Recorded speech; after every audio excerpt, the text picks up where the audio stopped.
They say the night hides more than shadows. It hides the truth. Welcome to Mr. Haunting Whispers,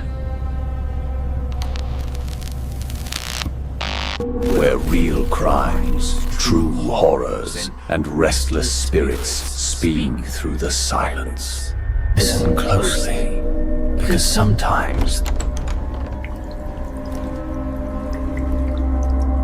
the whispers are real.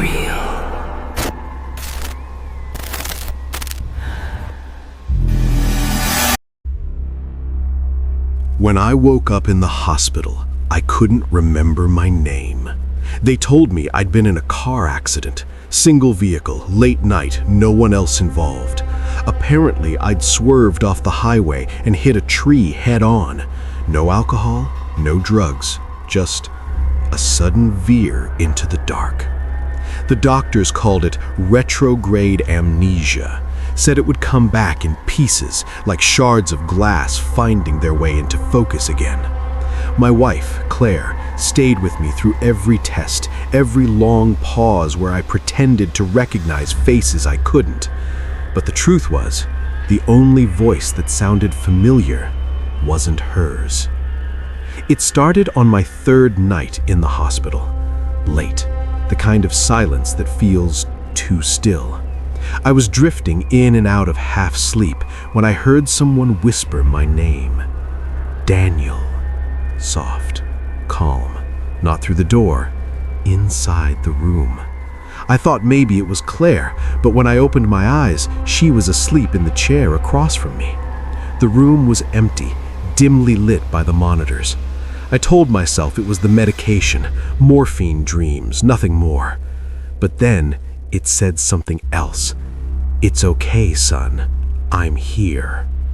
That's when I froze, because I knew that voice. Even though my memory was scattered, the recognition hit me like lightning. It was him, my father, the man who died 12 years ago.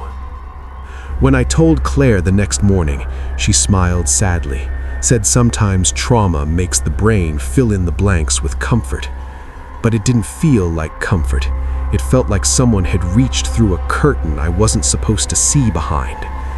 Over the next few days, it happened again. Always late, always after the hallway lights dimmed. Sometimes he'd hum, a tune I almost remembered. Other times, he'd speak just one or two sentences. Don't trust what they tell you. You didn't do what they think. It wasn't your fault. By the end of the week, I was afraid to sleep. The hospital arranged for a therapist, Dr. Heller. She was calm, methodical, the kind of person who makes you feel like your words are being cataloged in real time. She set up a small recorder during our first session, said it helped her take notes later. I told her everything, the accident, the blank spaces, the voice. She nodded often, asked when I heard it, what it said, how it made me feel. When the session ended, she promised she'd review the tape and see if there was any pattern to what I was describing.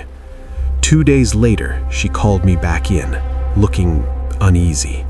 She said she'd listened to the recording, and then she asked, very quietly, if I wanted to hear something. She pressed play. The first half was exactly what I remembered, my voice, hers, the low hum of the air conditioner. But halfway through, there was a pause, static, and then, faintly, unmistakably, another voice. Daniel, remember what you did. Dr. Heller looked at me. Did you hear that? She asked. I nodded, heart pounding. But what she said next chilled me more than the voice itself. Daniel, that wasn't you, and it wasn't me. After that, things spiraled. Every night, the voice came closer. It wasn't whispering anymore. It was speaking, filling the silence with words that pressed against my ribs like cold air. They said you fell asleep at the wheel. That's not what happened, is it? You saw the boy on the road. I started remembering flashes, headlights, rain, a curve, a small shape darting into the lane, a scream, glass shattering. When I told Claire, she cried. She said the police had found no one else at the scene, no body, no evidence. But my father's voice kept saying otherwise. Go back. You left him there.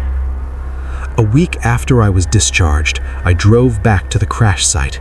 It was late, raining again, almost exactly the same conditions as that night. The road curved along a tree line, and just beyond the guardrail, my headlights caught something glinting. A small metal object, half buried in the mud. I pulled over. It was a bicycle reflector, cracked. Then I heard it, not through the air, but inside the car. Like it was coming from the speakers, though the radio was off.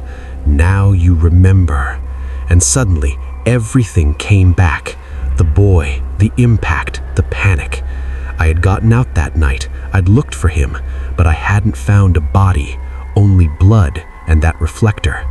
I'd told myself it was a deer, driven home, buried the guilt so deep that my brain erased it, until now. When I turned back towards the road, I saw someone standing by the tree line, a silhouette, small, soaked in shadow, unmoving. Behind him, another figure, older, familiar, my father. He looked at me, eyes calm, and said, "It's time to finish what you left undone." Then the boy stepped forward. His face was pale, dirt-streaked, his mouth half open as if still trying to call for help. I stumbled back, slipped on the mud, and the next thing I knew, headlights were coming straight at me. I woke up in a hospital bed. Same antiseptic smell, same hum of machines. But this time, when I opened my eyes, Claire wasn't there. The nurse said she hadn't come in for days. Dr. Heller came later, smiling too brightly. She said I'd been in another accident, swerved into the same tree as before. I asked her about the recording, about the voice. She frowned. What recording? I told her to check her office. She nodded, humoring me. But as she turned to leave, I heard it again. That voice.